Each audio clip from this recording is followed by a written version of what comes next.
வணக்கம் மக்களே. இது ரொம்ப எந்த ஒரு கண்டென்ட்டான வீடியோ கிடையாது. கண்டிப்பாக இது முழுக்க முழுக்க ஒரு அவேர்னஸான வீடியோ தான். இது எனக்கு எடுக்கும்போது ரொம்ப ஒரு பதட்டமாக இருந்தது ஆக்சுவலாக. ஸோ அதனால் கேமரா முன்னே ஆங்கிள்லாம் ஏதாவது டிஃப்ரெண்ட்டு தான் ஏதாச்சும் அட்ஜஸ்ட் பண்ணிக்கோங்க. ஸோ சீரியஸாக மக்களே, ஆக்சுவலாக ரோட்டில் போகிறீங்க அப்படின்னா எந்த ஒரு டிப்பர் லாரியில் எந்த ஒரு சின்ன வண்டியில் பெரிய வண்டி யாரும் தயவு செஞ்சு மெதுவாக போங்க. நீங்கள் பண்ணுற ஒரு சின்ன சின்ன ஃபால்ட்னால எல்லா உயிருக்குமே பாதிப்பு தான். மக்கள்லேருந்து மனுஷன்லேருந்து மாடுலேருந்து எல்லா அனிமலுக்கும் ஒரு பாதிப்பு தான் ஆக்சுவலாக. இது பாருங்கள், இது எவ்வளோ சின்ன குறுகுன ரோடு. இந்த குறுகுன ரோட்டில் வண்டி வரதே பெரிய வண்டி வரதே தப்பு. அப்படியே வர வழியே இல்லைனா அட்லீஸ்ட் மெதுவாக வரலாம். அவன் வந்த இஷ்ட வேகத்துக்கு வரானுங்க. மாடு மிரண்டு போய் ஒரு டிச்சில் விழுந்திருக்கு. இல்லை யாரை தப்பு சொல்கிறது, எல்லாரும் மேலேயும் தப்பு ஆக்சுவலாக இருக்குது. அட்லீஸ்ட் இது தப்பை அவாய்ட் பண்ணுறதுக்கு நீங்கள் வரீங்க, இந்த ரோட்டில் வரீங்க, ஓகே, வேறு ஆப்ஷன் இல்லை, இந்த ரோட்டில் வரீங்க, அப்படியே வரும்போது கொஞ்சம் மெதுவாக வரலாம். உள்ளே முன்னாடி மனுஷன் வரான், மாடு வரான், எல்லாம் எவ்வளோ கிரேச்சஸ் முன்னாடி போகுது வருது, அதெல்லாமே இருக்குது. அதை பார்க்காம இஷ்ட வேகத்துக்கு அந்த மாடு மிரண்டு போய் விழுந்திருக்கு. இது என்ன கொடுமையான விஷயம் என்னன்னு தெரியுமா? அந்த மாடு பசுமாடு. அந்த பசுமாடு ப்ரெக்னெண்ட்டாக மாதமாக இருக்குது அந்த பசுமாடு ஆக்சுவலாக. ஸோ அந்த வேகத்தில் விழுந்திருக்கு. என்ன பாதிப்புனா யார் என்ன ஈடு கொடுக்க முடியும்? அதெல்லாம் உயிர் தானே. ஸோ அந்த எந்த ஒரு சின்ன கர்ட்டசி இல்லாமல் இஷ்ட வேகத்துக்கு போய் மாடு விழுந்து எவ்வளோ பாதிப்பு. அங்கே பக்கத்துலேயே இருக்க மாட்டுக்காரர் அழுதுட்டு நின்றுட்டுருக்காரு. அவர் அந்த பக்கம் அழுதுட்டு நின்றுட்டுருக்காரு. பார்க்குற எல்லாத்துக்கும் கஷ்டமாக இருக்குது. எவ்வளோ பேர் பார்த்து லேடிஸ்லாம் அழுதுட்டு இருந்தாங்க. ரொம்ப கஷ்டமான விஷயம். சாதாரண மாடு விழுந்ததே தப்பு தான். இல்லை பசுமாடு, அதுவும் இப்போ மாசமாக இருக்க மாடு விழுந்திருக்கு, சனையோடு விழுந்திருக்கு. ஸோ எவ்வளோ கஷ்டமான விஷயம். ஏதோ ஒரு பாதிப்பாச்சுன்னா என்ன பண்ணுறது? ரெண்டாவது விஷயம், இவ்வளோ குறுகுன ரோட்டுக்கு எதுக்கு இவ்வளோ பெரிய டிச்சில் தண்ணி போகுதா ஒன்றா கிடையாது. எதுக்கு இவ்வளோ பெரிய டிச்சு கட்டி விட்ருக்காங்க? இதுக்கு யாரை போய் என்ன, இந்த முனிசிபாலிட்டிலேருந்து யாராவது பார்க்குறீங்க, தெரிஞ்சவங்க பார்க்குறீங்க, தயவு செஞ்சு இந்த வீடியோ ஷேர் பண்ணி அவங்க அனுப்பிச்சி விடுங்க. எதுக்கு குறுகுன ரோட்டுக்கு எதுக்கு இவ்வளோ பெரிய டிச்சு? ஒன்று ரோடு அகலமாக இருந்திருக்கணும், இல்லையா டிச்சு ஹைட்டு கம்மியாக இருக்கணும். அது மாடு போய் அவங்க கரெக்டாக விழுந்து ஒரு கால் மேலே மாட்டி வயிறு உள்ளே அப்படியே மாட்டிக்கிச்சு. அந்த குறுகுன டிச்சுக்குள்ளார மாட்டு விழுந்து வயிறு போய் உள்ளே மாட்டி அப்படியே ஒரு மாதிரி எப்படி சொல்கிறது, பார்க்கவே ஒரு மாதிரி ரொம்ப கஷ்டமாக இருந்தது ஆக்சுவலாக. வயிறு உள்ளே போய் நசுங்கி அப்படியே நின்று மாடு அப்படியே படுத்து கிடக்கு. அதனால் வெளியில் வரவும் முடியல. விழுந்த வேகத்தில் மாடு மிரண்டு போய் விழுந்த வேகத்தில் மாட்டோட காலில் அப்புறம் மாட்டோட வயிறு பகுதியில் ரத்தம் சிரைச்சி விட்டு ரத்தம் வந்துருக்குது. யார் பொறுப்பெடுத்துக்குவாது? அவன் இடிச்சுட்டு போயிடுவான். வரீங்கன்னா ஓகே, எல்லாருக்கும் லைஃப்பில் ஒரு இதுதான் இருக்குது. ரோட்டில் ஓட்டுறவன் தயவு செஞ்சு வண்டியில் மட்டும் நீங்கள் ரோட்டை மட்டும் ஃபோக்கஸ் பண்ணி பொறுமையாக ஓட்டுங்க தயவு செஞ்சு. நீங்கள் வர வேகத்துக்கு எல்லாருக்குமே பாதிப்பு தான் இது ஆக்சுவலாக. அது பார்த்தீங்கன்னா யார் பொறுப்பெடுத்துக்கோ நீங்கள் சொல்லுங்கள் பார்க்கலாம். இது யாராவது பார்க்குறீங்க தயவு செஞ்சு ஒன்று ரோடு முனிசிபாலிட்டி சைட்லேருந்தோ இல்லை யாரும் கவர்மெண்ட் சைடில் பார்க்குறீங்கன்னா தயவு செஞ்சு ஒன்று ரோடு பெருசாக போடுங்க, இல்லையா டிச்சை கைட் பண்ணுங்கள். எதுக்கு இவ்வளோ ஹைட்டான டிச்சு? இந்த ரோட்டில் தண்ணி போகிறதுல ஒன்றுமே போகிறதில்ல. எதுக்கு இவ்வளோ ஹைட்டான டிச்சு? மாடு எவ்வளோ கஷ்டப்பட்டுச்சு. அங்கே இன்னும் பார்க்குற ஒவ்வொரு நிமிஷம் ஒவ்வொரு செகண்டும் எவ்வளோ சங்கடமாக இருந்து எவ்வளோ கஷ்டமாக இருந்து தெரியுங்களா? அங்கே பார்க்க ஒவ்வொருத்தரும் போராடினாங்க. அங்கே இருந்த மக்கள் உண்மையாமே பாராட்டணும். எல்லாருமே டக்குன்னு பண்ணாங்க. அப்புறமேட்டு நாங்களாம் எல்லாம் ஒரு சில ஐடியா கொடுத்து அந்த டிச்சு பகுதியை லைட்டாக உடச்சி விட்டு மாடை வெள்ளம் தூக்க பார்க்கவும் மாடு ரொம்ப கஷ்டப்பட்டுது ஆக்சுவலாக. அங்கே பார்த்தீங்கன்னா நல்லா தெரியுதுங்களா, ஒரு கால் மேலே மாட்டிக்கிச்சு, மற்ற உடம்பு ஃபுல்லாக உள்ளே போயிடுச்சு. அந்த கால் மாட்டுறதுனால மாடால் நவுற முடியல.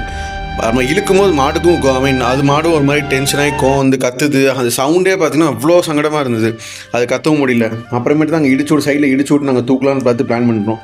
அது இடிச்சு விட்டு தூக்கும் போதும் சரி, மாட்டுக்கு ஒரு பக்கம் மாட்டு மேலே இடிக்கிறது பட்டுருமான அந்த பயம் எல்லாத்துக்கும் இருந்தது வேறு.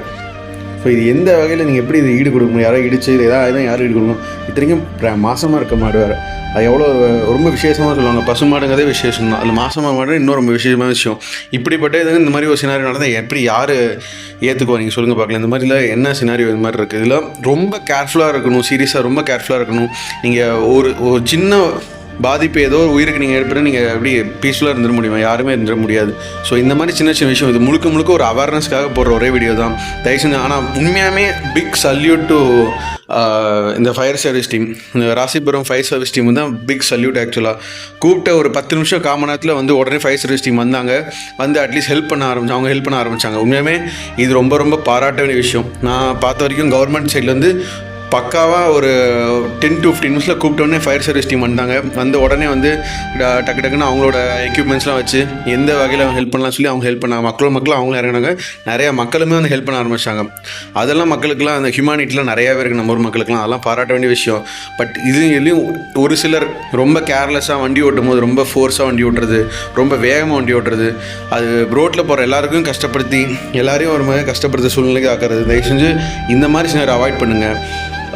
உங்கள் வீட்டில் இந்த மாடாக இருந்தால் சரி, உங்கள் வீட்டில் இருக்கிற யாராவது இப்படிமே ரோட்டில் போகும் இந்த மாதிரி வேகமாக போகுமா? அப்படி கிடையாது. அந்த மாதிரி ஒவ்வொரு சிலர் அப்படி நினச்சி தயவு செஞ்சு இதை வந்து முழுக்க பண்ணுங்கள். யாராவது உங்களுக்கு தெரிஞ்ச கவர்மெண்ட் இருந்தால், கவர்மெண்ட் அஃபிஷியல்ஸ் யாராவது இருக்கிறாங்க, தெரிஞ்சவங்க இருக்காங்க, வீடியோ பார்க்குறதா அவங்க அனுப்பிச்சோடு இந்த மாதிரி டிச்செல்லாம் இந்த மாதிரி ஹைட் டிச்செல்லாம் போட வேணாம்னு சொல்லுங்கள். ஹைட் டிச் போடனா அட்லீஸ்ட் எந்த ஏரியாவுக்கு போடணுன்னு இருக்கும்ல. இந்த குறுகுன ரோட்டு ஹைட் டிச்சு தேவையில்லை.